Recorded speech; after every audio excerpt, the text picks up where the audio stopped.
programs. Zach, I'd like to throw it over to you at NOAA to highlight a specific program you'd like to bring to the attention of the listening community. Thank you, Luke.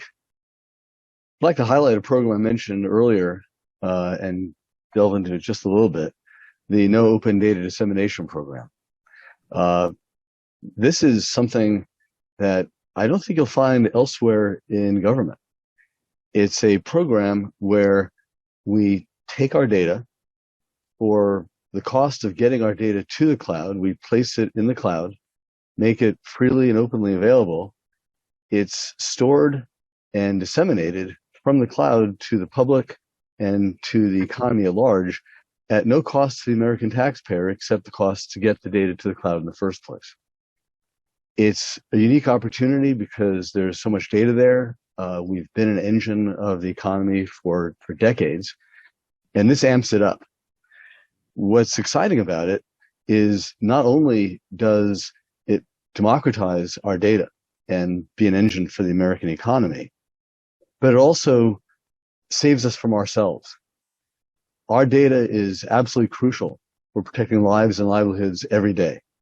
We have more high-impact systems than anybody else in the Commerce Department. We are moving those systems to the cloud thanks to FedRAMP having a high-impact level. But we can also be victims of our own success. As the economy grows and uses our data, it places enormous pressures on the infrastructure that we have. And what we needed was a way to have the economy pay for itself, if you will. And so back in 2015, we went from the Cooperative Research and Development Agreement stage to contracts. I guess it was 2017, we signed 3 contracts. In 2019, it became operational. It's now in our strategic plan. It's being used by large portions of industry. An example of the kinds of volumes that you get, 1.2 to 1.5 billion sustained interactions per day on just one data set. Just one satellite's worth of data, 28 days straight, 1.2 to 1.5 billion sustained interactions in the cloud. Mm-hmm. And the most recent thing we've done is we've gotten great data analytics on how the economy is using our data.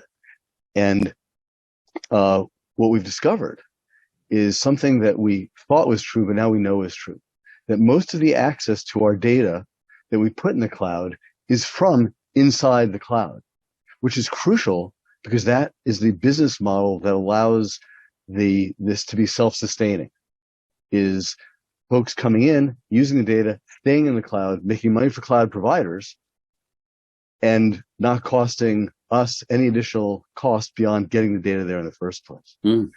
At the most recent meeting of the American Meteorological Society, there were a number of success stories that were briefed by industry about no open data dissemination.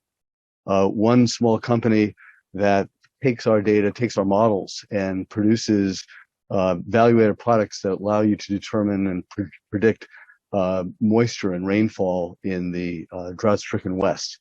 A very critical value-added product on top of what we do. And here's a quote: "We would not exist in our form remotely close to what we're doing without open source NOAA products, specifically their modeling. It is the backbone of everything we do, and we pull that data multiple times a day." So anyway, we're excited about that, and thank you for the opportunity to talk.